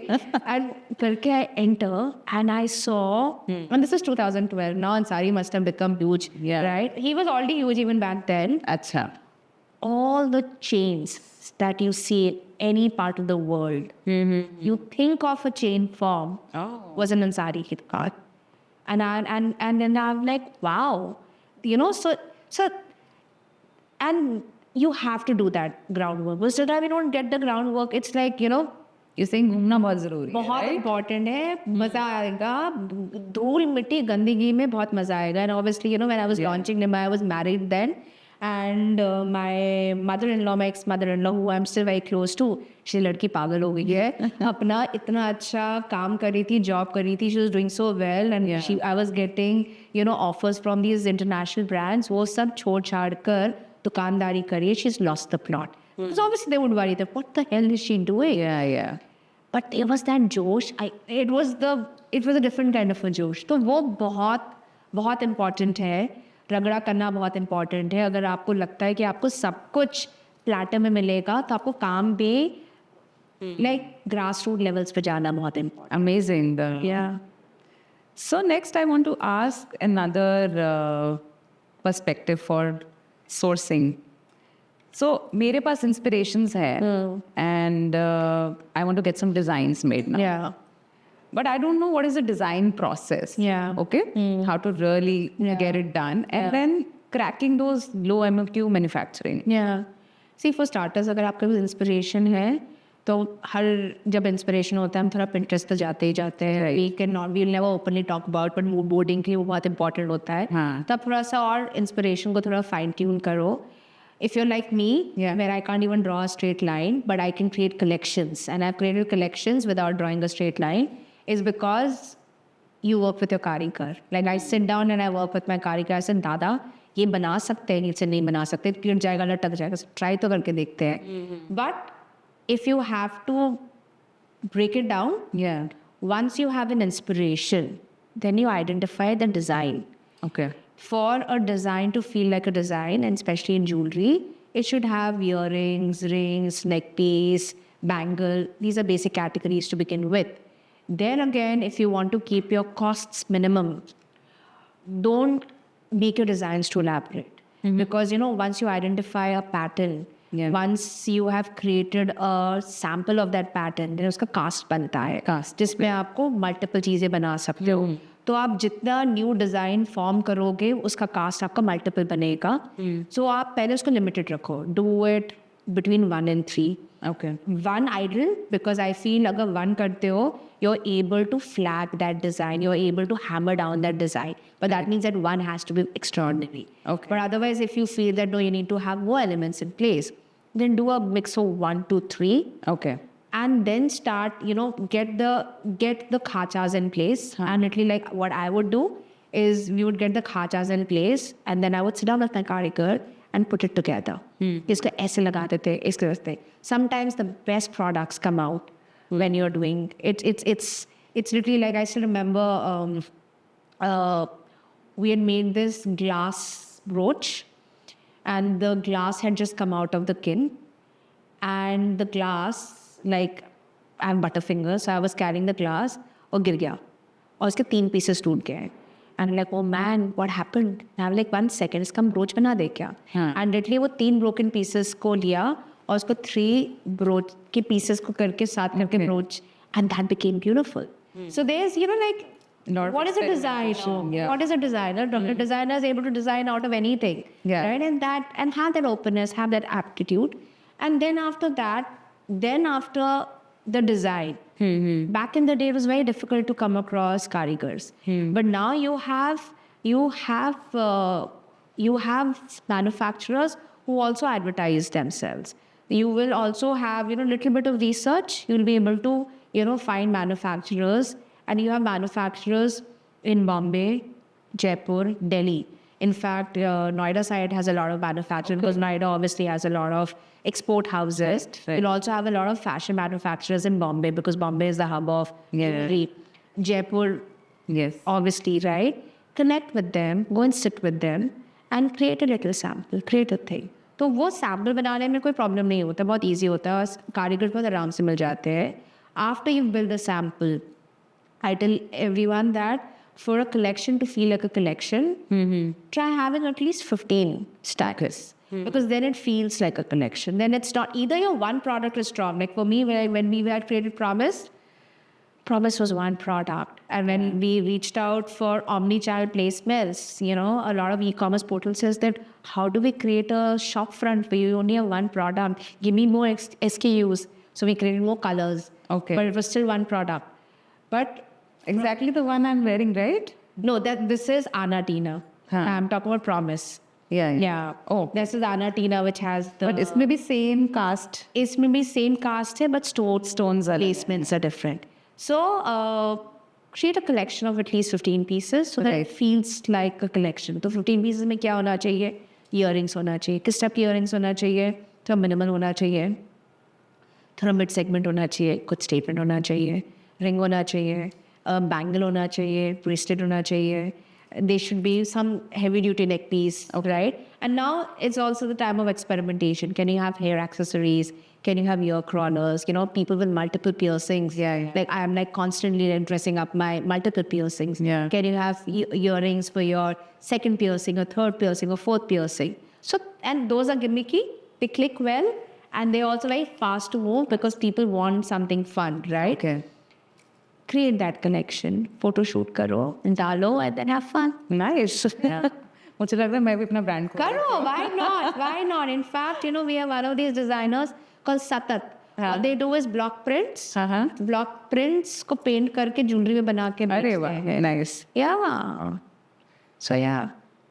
We used to also have this designer जो अजरक के जो blocks बनते हैं and उसका करके jewelry बनाकर and उसमें silver elements लगा के and it's like beautiful piece of block. Amazing. And the best part is अभी जो market है, they are willing to spend on it. Yeah. They understand the art. Yeah, And they like it. They do. Yeah. So, for example, in 2018, we had collaborated with Craftsroot, which is this non-profit organization based out of Ahmedabad, and they are a huge force to reckon with in the craft sector. Okay. And what we had done is that their specialty was mushroom silk and kalamkari. Okay. And I reached out to them and I said, when people think kalamkari, they think the boring earthy colors. They're beautiful, but they are earthy colors. Yeah. I said, can you realize kalamkari for us in fabric? They said, in vibrant color. So yes, I said, white and blue karoge? Kehte, haan. Nice. So they did that. Then I got them to make me little buttons. I got the buttons and I created an entire collection called Bahare Kalam. And through Bahare Kalam, we collaborated with the craft space where we were trying to encourage ki देखो craft and jewelry को करो. I've been talking to you and I'm realizing you're using these terminologies. ये story और ये story. So I'm seeing this impact of brand stories in today's time, especially in jewelry segment, and it's working pretty well for some brands. But honestly, मुझे story नहीं आता बनाना. Will you be able to guide me how to go about it? Any key elements I should look into while I create a brand story? See, brand story always stems from the founder. Okay. Brand story always stems from the founder's journey, the designer's journey. But everybody is not a good storyteller. You might have story because we're all a sum total of stories. Right. We may or may not have the skill set to word and voice. Yes. And if you feel that you don't have it in you to voice your own story, that's when you join forces with a good marketing person, a good branding person. Say, ki, acha, theek hai. These are the things that you have. Yeah. Let's bring this aspect of your story out in the front. Because then they help tweak. And that's why it's important to work with communications people.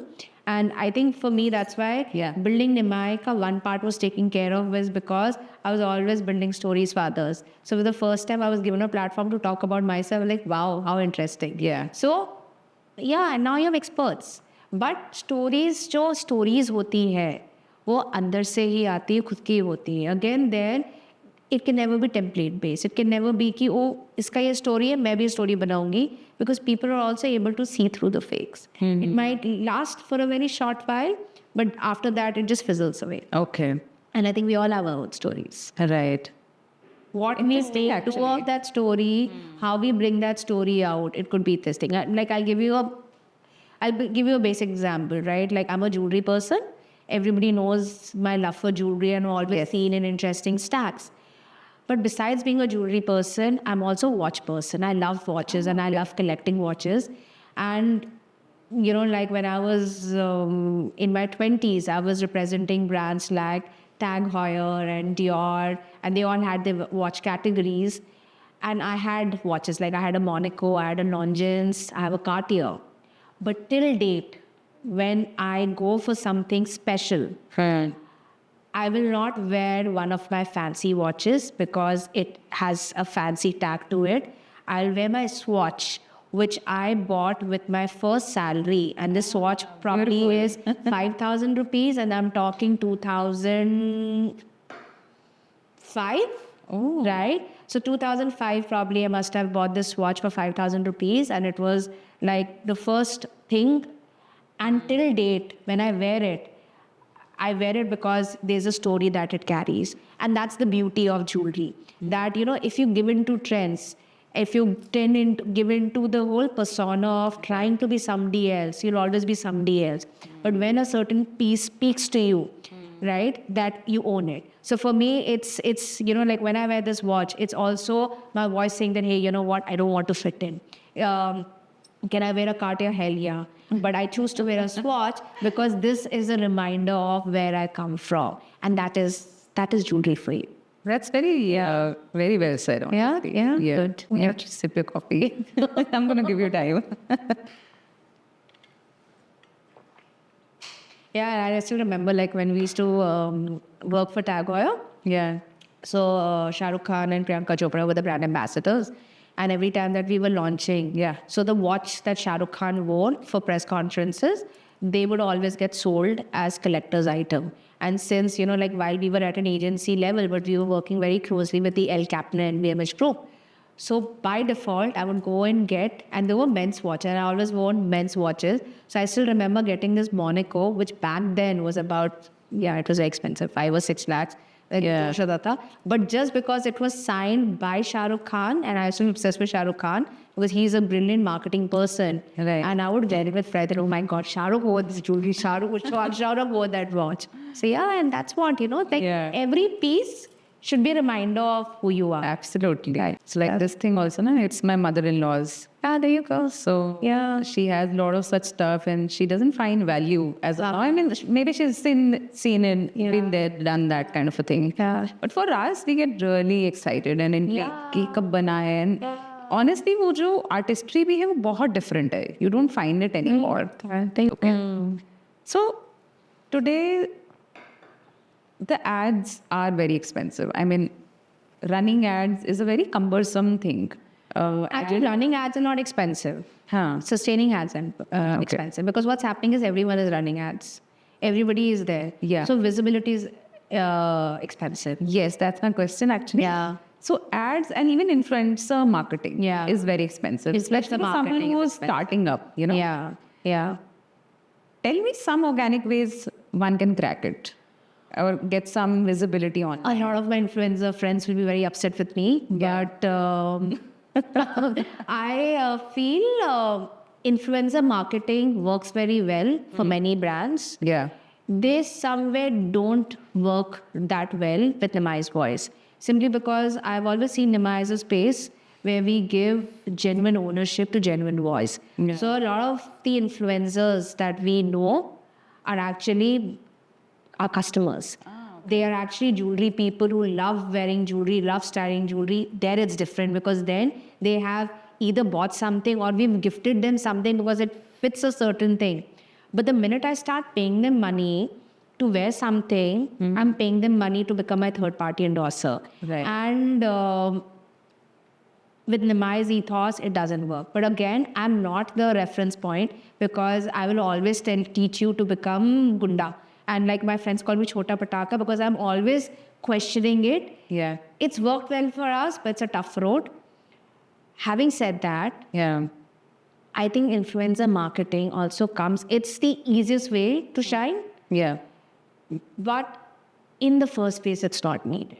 Your real visibility comes from your real customers. You rather get your real customers to give you online testimonials, to style your pieces, bring in the newness, because again with influencers, it's become a very crowded space. Yeah. One influencer can be seen changing 20 outfits from 20 brands. It's tough to match up. Yeah. And while you have some amazing influencers who still have a very strong voice, but still the kind of falling out money, though, and right? the kind of money that they charge, and again, they need to survive. Yes. They for them, it's their career. So respect to their career. But not everyone needs to add that sheer pressure of leaning on an influencer to make their brand fail. I'd rather go to, like, for example, let's say with your outfits, with hand-drawn. Imagine how when I see hand-drawn on your website versus how I see hand-drawn on you and me, it looks different. Yeah. Chances are that when people see this being styled in a more realistic approach, you'll have more takers to it. So I have a feeling that, again, like I say, with access to everything. We made our space so chaotic. Yeah. The idea is to go back to the basics and say कि one step at a time. Bingo. पहले product लाओ, product बनाओ, उसको sample करो. पहले friends and family को दो. Your first customers will always be your friends and family. तो dipstick study करो, understand करो. Product कैसा है, अच्छा है कि नहीं है. Like I still remember, we had this young designer who's now become very big, and I will not take her name. But when she started out, उसने एक छोटा सा collection बनाया था, and where she had this beautiful spiral rings, which was beautiful. And for her, level of design, it was very nice because it was the first collection. And वो आते ही ना बिक गया. आते ही फर्स्ट डे आते ही बिक गया. And the ring was not सस्ता. इट वाज अबाउट 4 या 5,000 रुपए. I am talking 2015, which was महंगा. बिकने के 2 दिन के बाद कस्टमर आया, and customer was again somebody from the design fraternity, well known, highly regarded. He says, it's peeling off. What have you sold me? The thing is peeling off. I'm like, oh shit. So I looked at the jewelry and the entire plating was coming off. So went back to the designer, say, ये तो गड़बड़ है. She said, oh shit, मुझे तो ये plating आता है और कुछ आता नहीं है. So I said, okay, let's identify more plating people for you. Yeah. Let's improvise. And then it took her about a month to improvise. And finally, when she gave the ring's plating was intact. But the model of the story was that trial and testing is very important. So similarly, when you're starting something, Yeah. your first set of compliments, your first set of constructive criticism, your first set of everything will come from people who know you. Makes sense. Yeah. We're going to talk about Good packaging. refresh. I should play it back. It's like I'm creating a module for my jewelry. A very well answered question, Yeah. honestly. Yeah. Because you're still getting back there. Yeah. And because you give examples in between, Yeah. so I also wait. And then I say, oh, I'm seeing you, and yeah. it's falling very well. Your 20-year-olds will be happy then. Yeah. Okay, good. That's important. So unboxing, we'll talk about packaging now. Unboxing experience is very crucial. It is. In the jewelry industry. It is. Do you want to give some tricks and hacks to make packaging luxurious yet cost effective? See, it's a very interesting question because, with a lot of designers, and again, when I say a lot of designers, my reference point is still our early days, because that's where the magic was happening and unfolding for us. People would make the most beautiful jewelry, बहुत ही सुंदर jewelry बना देते थे, और packaging होता ही नहीं था उनका. इतना गंदा packaging होता था कि होता ही नहीं था. But thankfully, Nimai simplifies it by giving this. But I would always say कि नहीं, for a brand to feel like a brand, Yeah. every element that comes from the brand needs to be a representation of the voice of the brand. आप सिर्फ सुंदर jewellery नहीं बना के छोड़ सकते हो. आपका पैकेजिंग अच्छा होना चाहिए. ज्वेलरी का सामने जितना सुंदर है, उसका पीछे उतना और भी सुंदर होना चाहिए. Okay. आपका लॉक सुंदर होना चाहिए. Then जिस बॉक्स में हो, it's almost like why we all love gifts. Yeah. Because you get to unpack it, no? Wrapping paper खोलोगे, ribbon खोलोगे, this बड़े से बड़ा, बुड्ढा से बुड्ढा, छोटा छोटा. Why are they so excited when they see something beautifully wrapped? Yeah. It's because there's a sense of euphoria, Yeah. there's a sense of expectation and anticipation. And that is how packaging should be, that there should be a sense of anticipation. And even when you're buying something for yourself, it's a gift that you're buying for yourself. फिर भी मजा आना चाहिए खोलने में, right? And we get to learn and improvise that because हम लोग जल्दी में रिटेल में छोड़ देते, but बहुत important होता है कि जितने प्यार से ज्वेलरी बना है उतने प्यार से उसको आप पैक करो. उसमें पहले बबल रैप करना पड़ता था because honeycomb packaging was not easily available. Now it's easily available. Okay. So that's very nice because break it से आप बच भी रहे हो. You're also being a little sustainable by staying away from bubble wraps. So honeycomb packaging करो, उसके लिए एक छोटा सा pouch या drawstring वो लाओ. But again, since it's coming from your brand, if you're spending money, spend a little extra for that package to be used in isolation. That package should also double up as your lipstick pouch, should also double up as your makeup pouch, because then it's also a billboard for the brand. If you're able to reuse that packaging for different stuff and it's in your bag, not only are you constantly reminded of that brand, but when you're taking out that bag, Yeah. so, oh, that's lovely. And I'm a packaging person, right? Like I'm a packaging and a stationery person. I will buy certain things because I want the packaging. And packaging is actually advertisement. So वो packaging में काम चोरी मत करो. Okay. And again, आज के तारीख में पहले packaging expensive होता था. आज के तारीख में like you go online, थोड़ा सा इंस्टाग्राम में एल्गोरिथम में डालो, अब you will be flooded with ads of how you have vaccines available, little, embossing things available. Everything is now easily accessible. So idea is not to go obnoxiously expensive. Yeah. You can still take, starting में आप जब use कर रहे हो, आप फिर भी आप normal अपना perforated boxes या वो ले सकते हो. उसमें detailing करो, थोड़ा सा element डालो, मज़ा करो, right? Because the same box, like brown paper wrapping, can also be made beautiful, right? By putting a little bit of, let's say, like brown, like if I have to visually think about it, imagine brown paper with a little red ribbon. There's a little bit of a red seal, little dried flowers, little envelope with a little letter, beautifully written. That's it. करने में क्या क्या कुछ भी नहीं किया. But that emotional thing, that's important. And good thing is कि अभी ना पहले सिखाना पड़ता था. I think people are understanding it. And also, obviously, with the kind of tools that are easily available, before graphic designing was seen as a very expensive space. Now Canva has simplified a lot of stuff for everyone. And while it has simplified a lot of stuff for everyone, it's also taking away a lot of jobs of graphic designers. But what I keep reminding the graphic designer friends that this is the time for them to upgrade. Because at the end of the day, suddenly you're no longer dependent on somebody else to realize it. You have access to those tools to do things yourself. And usme, it's not about, it's again inclusivity. It's not about कि मैंने इस packaging में कितना पैसा डाला. You can आप 1 लाख डालो, 2 लाख डालो, 20 लाख भी डाल सकते हो. But that's not the thing. The idea is if you're doing it with intent, with those little elements, they're sasta and they'll have a better impact. Let's imagine I'm starting up today. Very nice. You should. Yeah, why not? Yeah, let's imagine I'm starting up today. What kind of mistakes I should not be making? The first mistake that you should not make is not cloud your mind with doubts.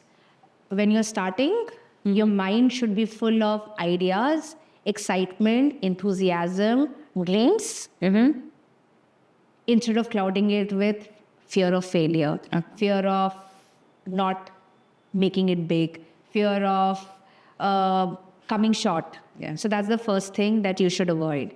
The second thing that you should avoid is spending too much time between your thought to realization. Because what happens is that the initial euphoria that you get with an idea, वो धीरे धीरे fizzle out होता रहता है.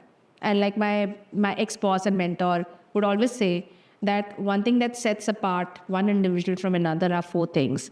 One is an original idea, but everyone can come up with an original idea. Like every day, every minute, we're thinking of an original idea, right? Now you've had an original idea. The second step is execution.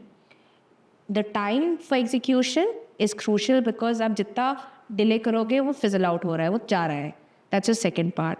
Your third part, if I remember the sequence correctly, one is execution. The third is detailing. Okay. Meticulous. Break it down.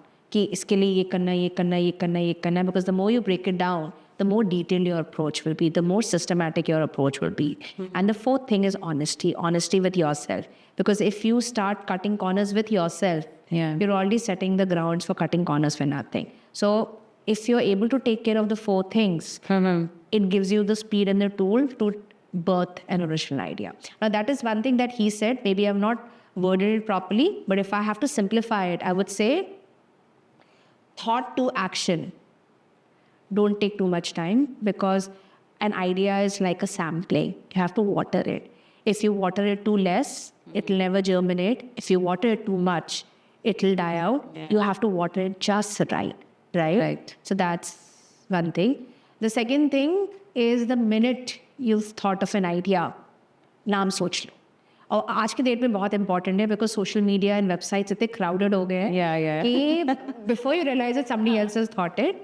And ये मैंने गलती किया था क्योंकि when I always knew I wanted to call my business Nimai. Okay. Why Nimai? We'll have to do another podcast. But Nimai is a very, very important, Nimai is my talisman. So I already knew in 2005 कि life में मैं कुछ करूँगी उसका नाम निमाई होगा. पर जैसे मुझे पता था कि मैं ज्वेलरी में घुस रही हूँ, निमाई करने वाली हूँ, मुझे उसी वक्त जाके ना वेबसाइट ब्लॉक कर देना चाहिए था बिकॉज nimai.com वॉज अवेलेबल. नहीं किया मैंने. 3 months के बाद क्या चला गया. So then Nimai se ban gaya Shop Nimai. So website page, it was shopnimai.com. .com भी चला गया फिर अब shopnimai.in. We'll come to that later on. So first step जैसे नाम सोच लिया, वेबसाइट जाओ बुक करो, सोशल मीडिया जाओ बुक करो, लिंक्डइन जाओ बुक करो, any marketing channels with the name is important, please book it. That's your first step कि आपने at least you put the name out in the universe, like how they say put it out in the universe कि मैं कुछ करने वाली हूँ. So that's one thing. Second mistake मत करो कि दूसरे ये कर रहे ना मैं भी करूँ कि, because you can copy the product, but you can never copy the mind behind the product. So don't do it because somebody else is doing it. Put on your blinkers, create that spacing. ये मुझे करना है मैं. And I think that's what you did in your journey, right? Yeah. So that's the second thing. The third thing, अपना idea सबके साथ जाके share मत करो. Just have one or two really special people who you look up to, who you believe in. Reach out to them. I'll tell you why. Not because somebody else le lega idea, is because you will have too many voices. You already have a confused space that you're working with because you're still trying. And when you have too many outside voices like, nahi kar sakte, nahi kar sakte, nahi kar sakte, you're knowingly and unknowingly Cutting corners. Ideas, yeah. right? So, like work with somebody who will be a bidder, who will give you enthusiasm, but will also give you a little bit of reality check कि इसको थोड़ा tweak कर लो. So that is one कि पहले वो vision ना अपने head में बहुत स्ट्रांग करना जरूरी है, बिकॉज जब तक आपके हेड में स्ट्रांग नहीं होगा ना, आप 4 लोगों के पास जाओगे, आप 4 जगह ट्वीक करोगे. इट्स बिकॉज आपका कॉन्टिनेंट प्लेस नहीं है. एंड दैट इज़ वाई से रिसर्च बहुत इंपॉर्टेंट है. जैसे मेरे केस पे ये था कि जब मैं निमाई का थॉट लेकर जा रही थी, सबने बोला fashion jewellery and that too the kind of stuff that you want to do, Bombay and Bangalore is the market, why you doing Delhi is so gold heavy, and the segment of society, whatever that you are in, right, you will not be able to survive. It's too artisanal, it's too artistic. I said, मुझे अंदर से feeling आ रही है, this thing. So and then when I set up Nimai, I was still nervous because everyone around me was saying, oh, it's beautiful jewelry, but pricing was not sasta because people were used to paying janpad pricing or wholesale market pricing where experimental jewelry still found some way. People were not used to wearing designer kind of pricing. And I still remember I used to have this designer called Malika, and she did this outlandish body harnesses. And I was setting up the body harness, and this bhabhi, sister-in-law, walked into the store, looked at each other. They said, bada acha lag raha hai, saadi ke saath pehenenge. And I looked at them. They were non-target audience. And they said, theek hai, pack kar do. And those 2 body harnesses were about 15,000 each. Oh. And this is 2013. My retail floor is not open. I'm not launched. मैं set up कर रही हूँ. And they packed and I looked at it and I called up my ex-husband. I said, dude, Nimai is here to stay and slay because... And you got that. worked, right? But because I believed in myself. Before waiting for others to voice my voice, I first believed in my conviction. वो बहुत important होता है. So you have to be ziddi, you have to be resilient, you have glamorous words, but at the end of the day, you have to be ziddi. कि जोश होना चाहिए कि वो. So that's one mistake that one should avoid. The fourth mistake that one should avoid is being married to your thought. You should always have the flexibility to evolve and improvise. Because that is very important. Because when you are in that euphoria of building something, and while आप ज़िद्दी भी बन गए, resilient भी बन गए, you're married to your thought भी बन गए, but you should never lose sight of reality. Every time that you have 3 right things, probably there are 4 wrong things that you will be doing. You should be introspective enough to say, ये गलत है, tweak करते हैं. ये tweak करते हैं. तब जिद नहीं करना होता. तब right time पे tweak करो, improvise करो, and keep shaping the product basis what people are seeing of the product. So even with Nimai, when I started Nimai, I didn't want to keep Indian jewelry. I did not keep wedding jewelry. I did not keep Indian jewelry because I felt that Indian jewelry was a very crowded space. I said, मुझे चांदबाली नहीं रखना है. I was in Shapoorji that time. It was a wedding market. Customer आते थे कि चांदबाली चाहिए. I said, no, we contemporary Indian jewelry, we don't keep it. And my team members would say कि Pooja, what are you doing? You're turning away business. I said, no, we have to be very married to a thing. But then I said, no, one second, what am I doing? Why am I shying away? So then in 2015, I said, okay, we will keep Indian jewelry, but the Indian jewelry will also be our appetite. So we keep Chand Balis, but our Chand Bali is also different. There's still a pronounced design element to it. So what I was able to do is I was able to see that gap, see the problem, but tweak it, keeping my ethos in mind. Now Nimai has everything. आप शादी के लिए जाओ, but आप फिर भी अलग से चमकोगे because we'll dress you up differently, right? Yes. We'll still have the Navratans, but the Navratan will be set differently. We're still, designed first. So वो बहुत important है कि tweak करते रहो, changes करते रहो, वो करते रहो, and then have fun launching. Yeah. And I think the last one more. हाँ. Don't wait for the perfect moment because हम perfectionist भी बन जाते हैं ना. Yeah. कि वो perfect moment नहीं. Do it. Do it. Just do it. Just shoot. Just do it. Yeah. Okay, this is my personal favorite. Okay, let's hear it. Let's hear it. So non-precious jewelry is no longer considered as artificial jewelry or junk, Yeah. And they're sort of seen as art pieces now. Yes, thank God.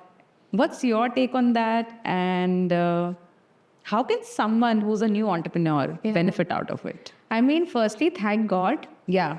And that mindset has radically changed and evolved because for me it was almost like a gali because I would have these really, really fancy women who would walk into the store and say, oh, aap junk jewelry bhi rakhte ho. And I was like, don't call it Use junk. that word junk. Yeah. I said, and then thing is we've all heard junk. We've also used it, right? Huh. And I said, no, the kind of mehnat that goes into creating this, just because the medium is non-precious, you're calling it junk. So I think that mindset has evolved. Yeah. It's still prevalent. You go to B towns, C towns, you'll see that mindset. But now people are not shying away from wearing something that is thing because again, people are realizing that what you wear Yeah. should not define who you are. Just because you are wearing something Yeah. does not mean that you don't have the bandwidth or the capacity to own something, but that means you're more comfortable in your skin to own something that is a reflection of who you are. That's really important in jewelry. And I think this is the best time for entrepreneurs and designers to take full advantage of it because suddenly the dependency of being termed as junk is no longer there. That means it throws open the floodgates to experiment, go crazy experimenting. The more you experiment, the more you're able to break the clutter also, no? Right. Because अगर सब कुछ ही चमक है, and suddenly you come up with something which is non-chamak, how you are automatically breaking the clutter, saying that ठीक है, कुछ तो अलग कर. I mean, ये new jewelry I saw at Nimai, which is some wooden, I don't know, you call it wood-looking jewelry or it's actual wood, I'm not really sure. Yeah, driftwood. I mean, I was amazed looking at it. Yeah. And I tried it on and I was like, oh, this is it. Yeah. And yes, it's amazing that how people are able to experiment in different mediums. Yeah. And paper or threads and cords, whatnot. Yeah. So I was a major jewelry which is non-metal or something which is upcycled because there's always a story about it. Yeah. It's a good conversation starter also. Yeah. And that's interesting. And I remember It is actually. Yeah, and I remember I was at a panel discussion and we were talking about crafts and handloom and everything. And this is way back in the day where I was more socially visible and I was doing a lot more stuff. We had this interesting conversation about unique mediums. And I said, you know what?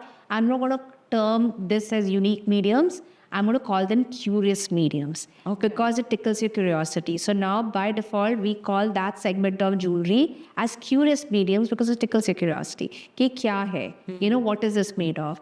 And, we have designers who experiment with discarded watch parts, nuts and bolts, paper, clay, acrylic, driftwood to create jewelry.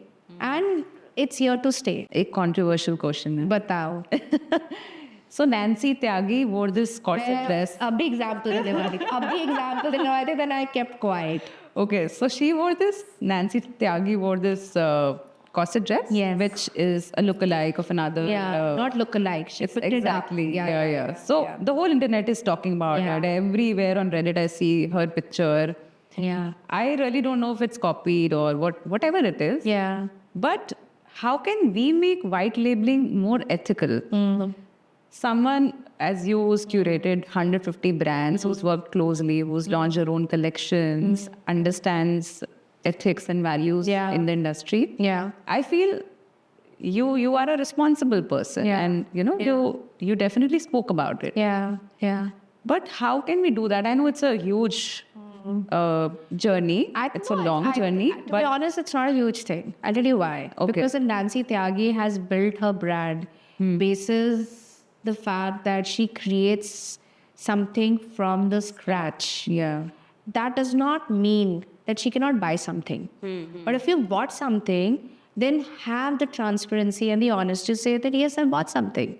Because जरूरी नहीं कि जो बनाता है वो पूरा time नहीं कर सकता है. So here I can constantly keep talking about craft and crafts-based stuff. But I will not think twice before buying something interesting from an H&M and Zara. And Zara, in fact, has some amazing jewelry which I love and I'm seeing wearing them. yeah, No. But if I wear it, then I'm going to not say, oh, this is an international designer, from one of my travel stores. I'll say, oh, this is Zara. right. So I think the confidence to when you, and especially when you are somebody who is a public persona, and Nancy is a public persona, and again, I don't know too much about the scandal, but as an outsider, whatever little that I can make of the scandal is that theek hai, you've worn somebody else's designs, you've bought it.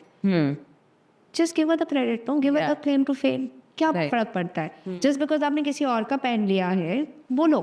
तो again, how to take mileage of white label is that when you're white labeling, and it bases the understanding that you have with the vendor. That if the vendor says कि okay, this product now is only yours. We have NDAs which say कि अभी आपके लिए बना हम किसी और को नहीं देंगे. Well and good. Then you have paid the money. Story around the vendor is willing to part ways with it, and there is paperwork and paper trail which supports that. Then it's yours. Then you own it. But when the vendor says कि भैया नहीं आप मुझसे white label कर रहे हो पर 10 और लोग ला रहे हैं, then have the transparency to say कि देखो the design we have added to the design. There you can use words like upcycle, to be honest, because there's an existing piece, and it's like how people can source cookies from the market, but you can add your element. You've not created it fully, but you've still created the story.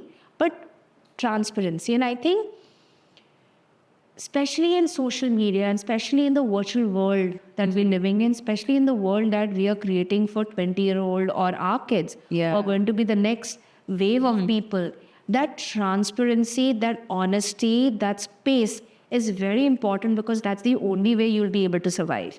The reason why luxury brands are dwindling, the reason why they are really, really trying to upgrade, make themselves more relatable to the younger audience, which was not there many years ago, is simply because they're realizing that they're holding too strong to the lineage, holding on too strong to their heritage without really improvising and making it more accessible. And now they are like, they're disintegrating. It's this round of people will say that, own whatever. So that's all. There's space for anyone and everyone to survive and thrive. There's no competition, there's collaboration. I'm a firm believer.